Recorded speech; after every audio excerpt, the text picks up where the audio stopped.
Hey, it's Uncle Joe with Uncle Joe Hikes, and we're here at Fish Gap. I finally secured this site, got in here, and got it to myself, at least so far. I did put a sign up down at the bottom so somebody didn't do like I did last time, drive all the way up here only to find that it's taken.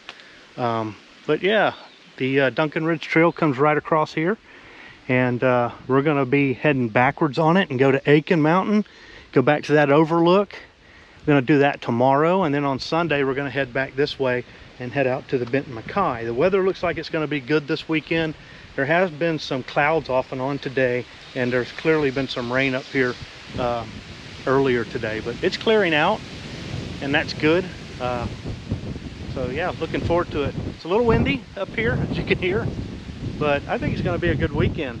Looking forward to it. But yeah, we're going to finish getting camp set up and just kind of hang out, you know, the rest of the day today, and then tomorrow we'll get some trail shoes on the ground and get a little bit of hiking in.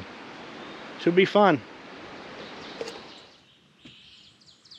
This little bee is just fascinated with goby and thinks that, I guess it's a huge flower. He's got pollen on his legs, so I assume he's pollinating. Not trying to dig into wood or anything. I don't think that's must not be a carpenter bee, but he is just convinced that goby has pollen or something on it.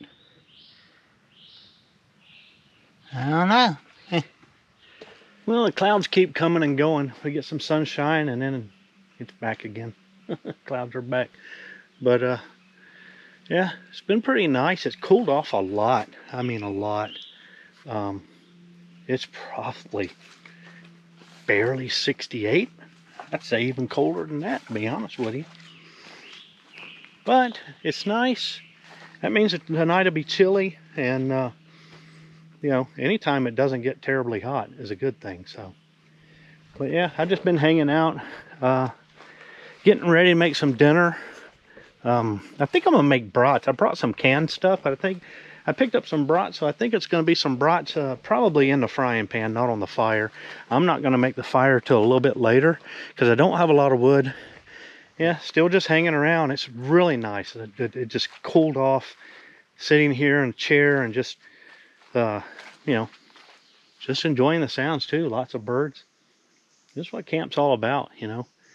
And yeah, looking forward to a good night's sleep and looking forward to eating something here directly too. It's always about food with you, isn't it? Well, I'm just saying, you know, it's what camp is all about. Anyway, yeah, we're gonna do that too.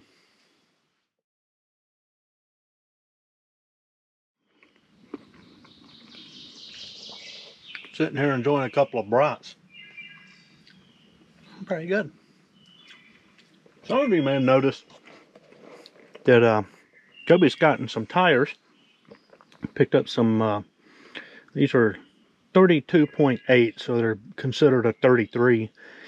And they're a little wider than what I had, so it gives it a little bit, slightly more tire, slightly more aggressive look. Yeah. Well, this morning we survived the night. It's uneventful other than the fact that it got really cold. It got a lot colder than I thought it would. I think it got into the mid-40s easily. It was cold enough I could see my breath when I got up to go outside once I got outside. I have a 45-degree bag with me because I just didn't want to bring a 20. Thought that would be overkill. As it turns out, it probably would have been great. Just because I use a quilt for my 20, I could open that up and I had started the night with the 45 opened up and slowly zipped it up and up and up, and then started getting cold spots at first, and then it just got full-blown cold, harder to sleep. Like I could get warm, you know, in it I could get warm in spots, but not enough to sleep all night. So I brought a I think it's either a 20 or a 0 under quilt for my hammock. I brought that because you can just use that as a throw, and I just basically layered the inside of the the sleeping bag with that. That put a stop to the cold real quick. Put some socks on too, which really helped. Had to cut that last clip short because a couple of hikers were coming through. And what's funny is, they walk up and I'm like, whoa, where'd y'all start? And then I just stare at the guy and I'm like, I know you. I said, what's your name? He said, Steve. I said, Steve Houghton. So good to see you, Steve. I don't know if you'll ever see this, but yeah, Steve and Annie used to frequent a lot of the mountain bike festivals that I did, and you know, he did big miles on the bike. He's doing big miles today. I think they did an 18-mile day yesterday. He's with another hiker named Karen because Annie couldn't make it out here. So yeah, that was just it was just strange. But yeah, they're doing the Georgia Loop. They're going to do it in 4 days. So even he admitted it's ambitious, but he's got the leg for it. He'll be fine. And yeah, wish I could have been with him. I don't have a leg for that. 4 days, 55 miles in 4 days. Yeah, I got a better chance shot at something I ain't got a chance and heck at. But yeah, it's good to see him. It's been a long time. Really cool. Well, it's been a busy morning. Had my buddy Steve come through, and then a couple of truckloads of hunters came through. They had some dogs on the back. They were hunting hogs, so we talked a little bit about hog hunting. And then a couple of more hikers came through and we chatted. And Steve had told me there was a couple of hikers behind them, and they said they had camped with Steve and them. So yeah, doing the Georgia Loop. It's a goal. Hopefully one of these days I can. Steve and them are trying to do it in 4 days, which they will. I don't know what the target date for these two were.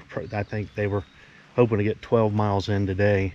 So they're probably thinking of finishing up by Sunday, by tomorrow. I don't know. But I don't know where they park, so I don't really know.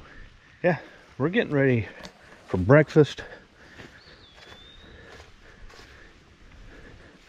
I got some water boiled. I was going to use the percolator. I may use that tomorrow or Monday morning, give that a try. I got some oatmeal going, some instant coffee, and I'm fixing to bust out a pep tart, as Shug would call them. Got some Pop-Tarts there. No peanut butter Pop-Tarts for me though, Shug. I'm sorry. Can't follow you down that road. Yeah, let's get some breakfast eating and get cleaned up, and then we'll see if we can't get out to Akin Mountain. They say it's starting to get really overgrown. So, yeah, might get scratched up a little bit.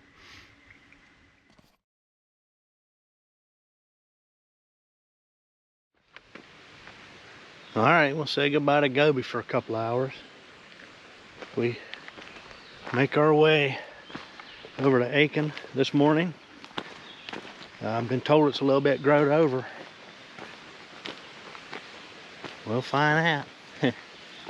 We'll find out. It's not going to be a very long day today. It's only a couple of miles out to Akin and back. It'll be 4 round trips. So the good news is at least 4 people have hiked through here this morning. So hopefully that's knocked all the cobwebs down.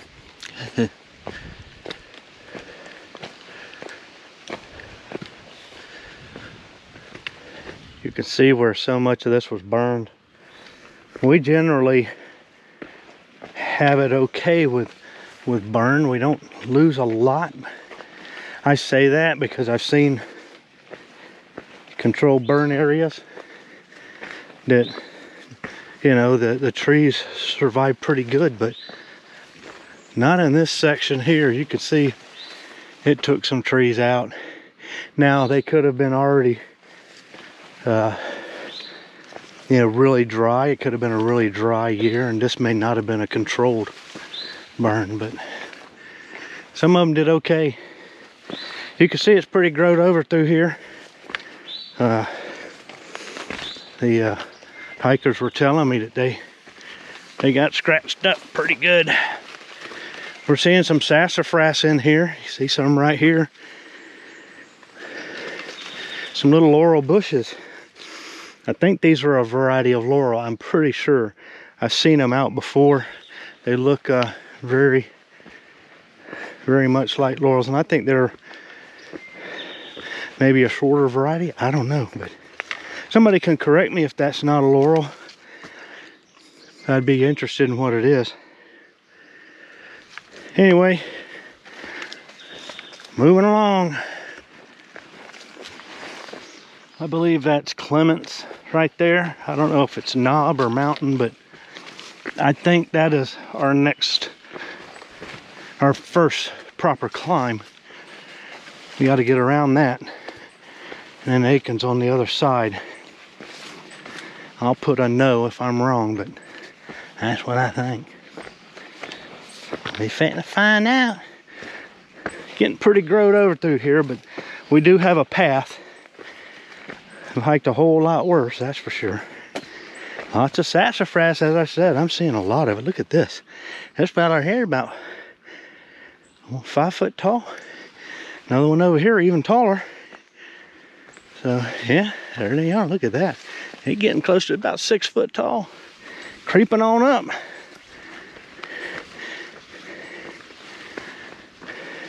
Lots of it in here. Look at this.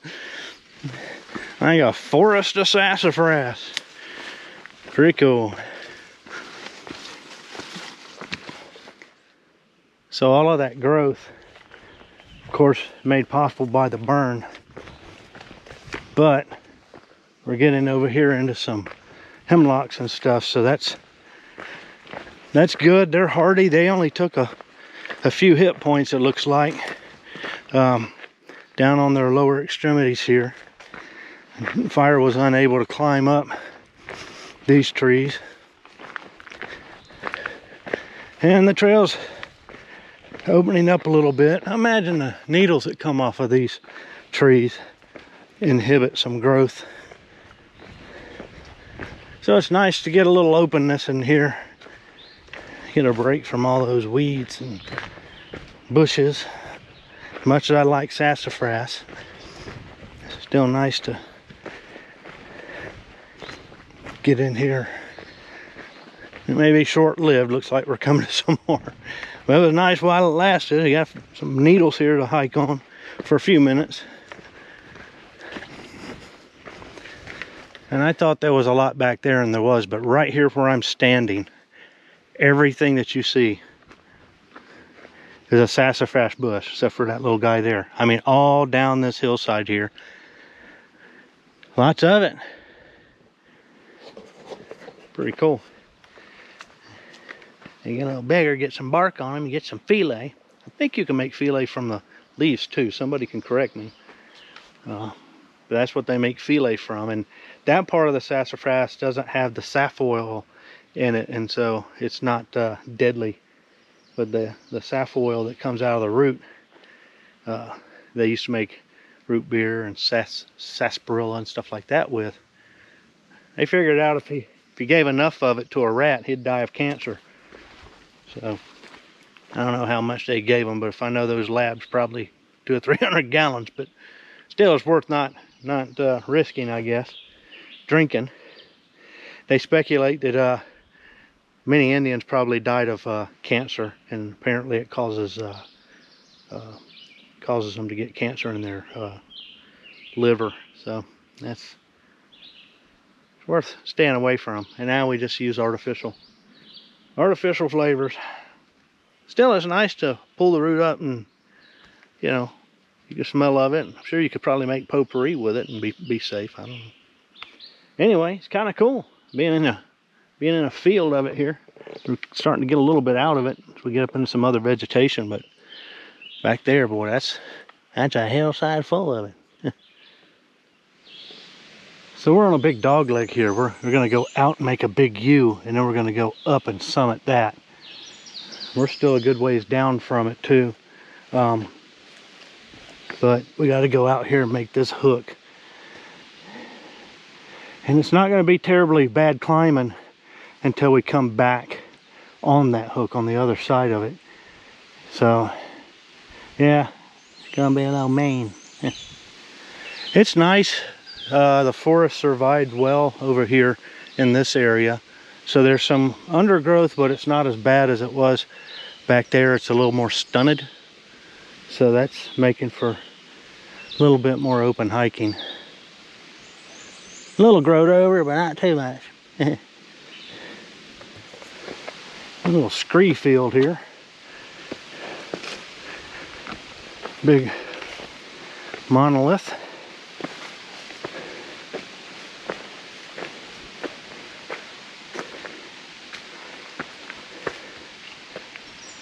We're getting out here, I think, to the bottom of this U. We can see a tongue heading on out that way.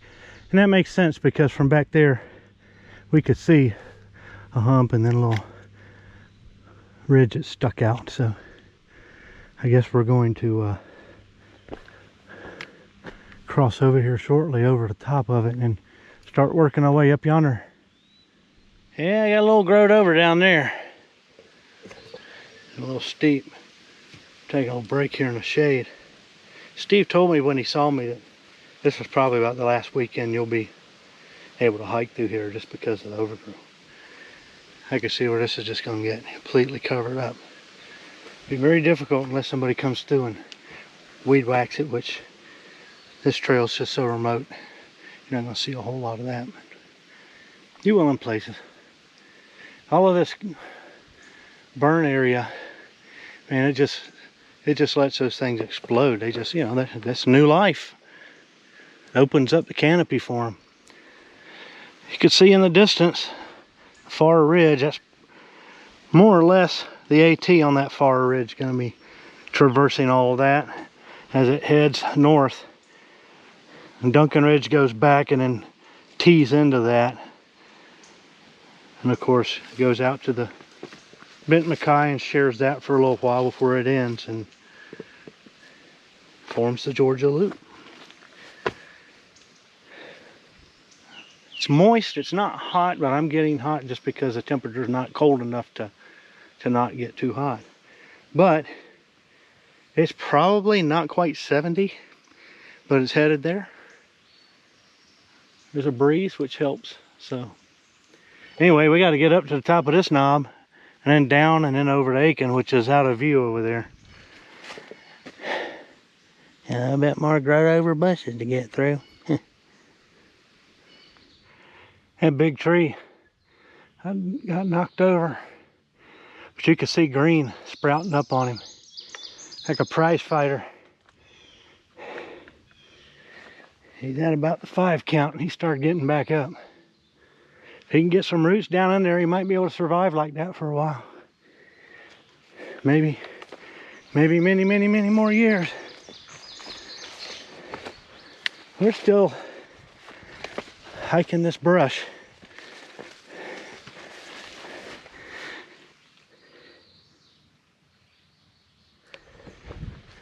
Well, we did it. We're at the top of Clements Mountain. That's our first hurdle. Now we got to saddle over to Akin, which I think is going to be over there, out of view. Pretty sure.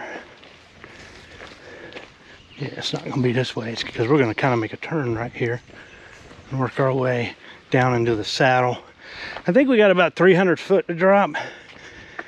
About 300 probably or so on the other side. Not bad. But yeah, one mountain down. Then we got to come back and over this one again and get back to Old Gobi. We're down there chillaxing into camp.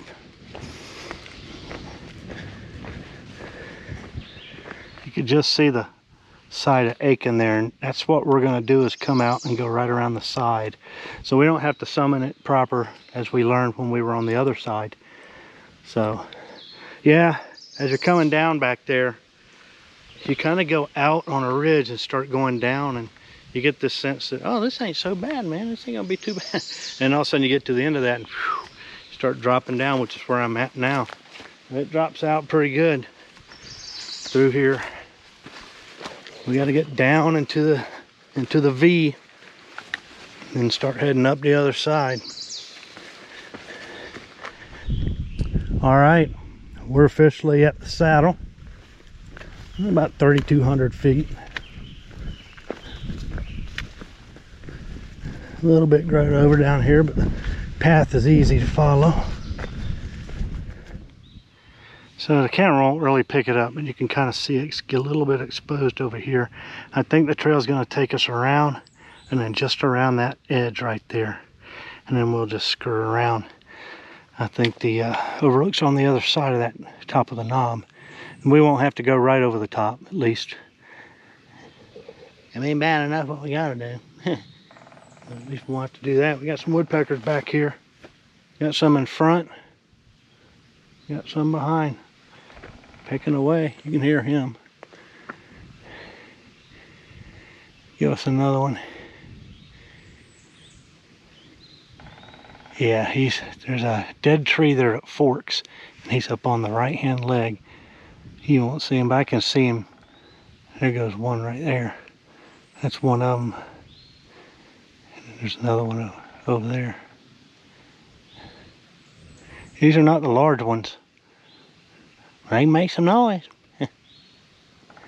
You know, I say that, and I think I see a red head up there. That might be a pileated. That might be a big one on that one, and just these other ones are smaller. I don't know. Looks like a red head. It's getting real interesting here. We got some rock here that we're meandering through. Still plenty of weeds and bushes. It's kind of nice though to have some rock here. Skirting around Atkins here. Akins. I guess it'd be Akins. There's no T. Oh well. So the summit's just up there. We got water seeping. I'm always amazed by that. There can be water seeping off a hillside so far up. You know we're getting close. There's the food plot. There's Wildcat. Duncan Ridge proper, or at least the rest of it. Getting close. It's hot out here on this side, well above 70 I think. At least like 72 or 3.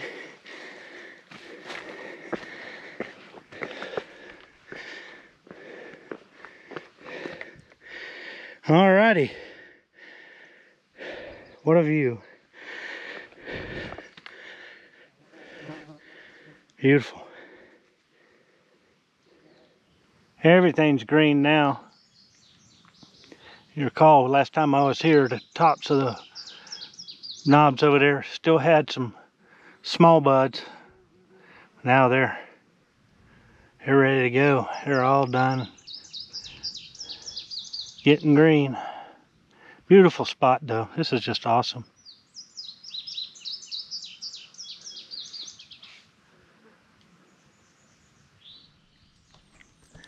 So if I understand my the peaks that are mentioned on the All Trails app, of course this is West Wildcat. I called it Wildcat before, but it's West Wildcat.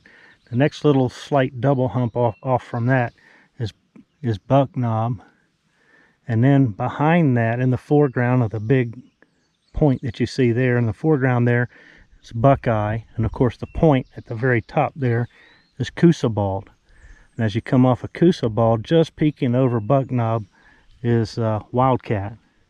And of course in the background back there going up, it's kind of got a slight rise, and then further up that should be Slaughter, and then peeking out from behind Slaughter barely is Blood Mountain. So the AT's running that way and going up Blood Mountain, and Duncan Ridge is coming out and making a loop, making a curve out just behind Slaughter, and then comes to a T at the Appalachian Trail at the just partially up, maybe halfway up the climb of Blood Mountain from the north. That's one little bit I was able to figure out. Now that I've stopped a little bit and been able to sit in this shade, it's not terribly hot. It's hot out there in the sun though. But we're gonna get motivated and head back here shortly.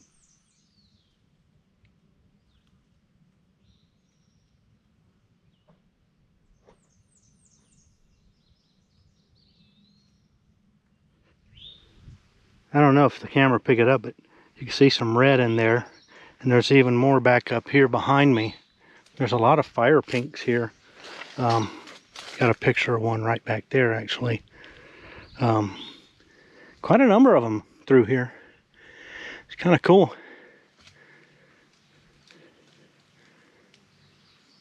Not a lot of variety of flowers coming in, but there's a lot of these little tiny yellow flowers, and these little tiny purple ones too, or blue ones. Kind of like a white, but not quite white. Anyway, we're gonna get moving.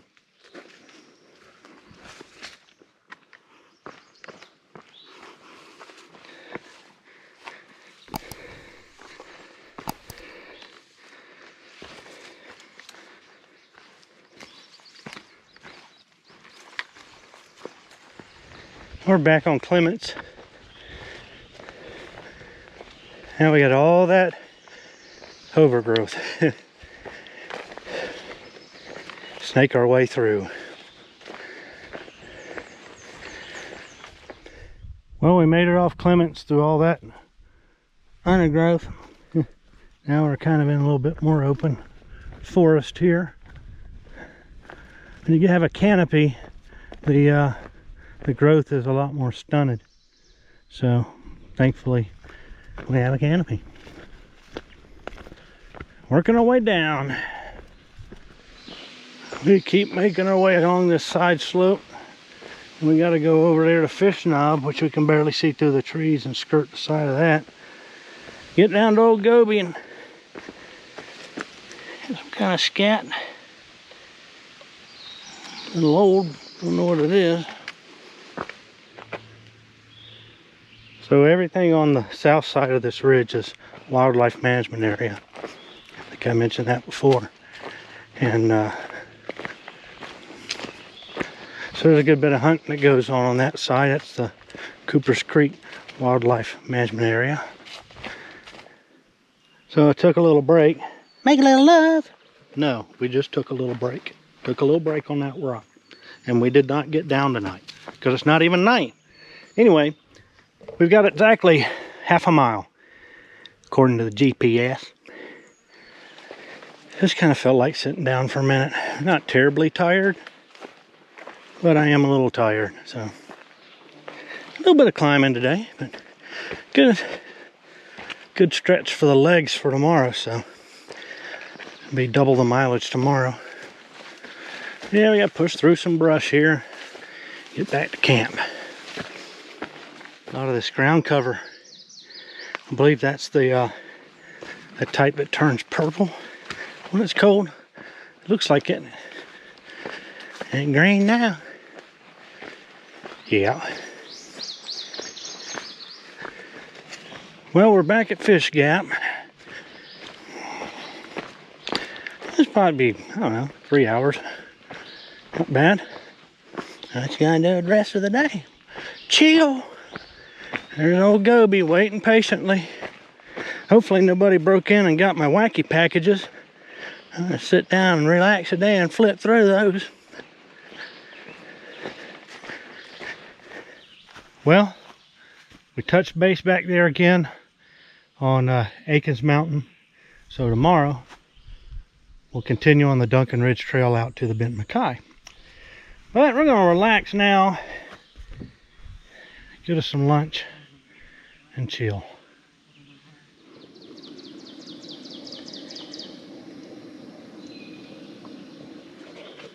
You gotta get those slow moving shots across the pot of Chef Boyardee.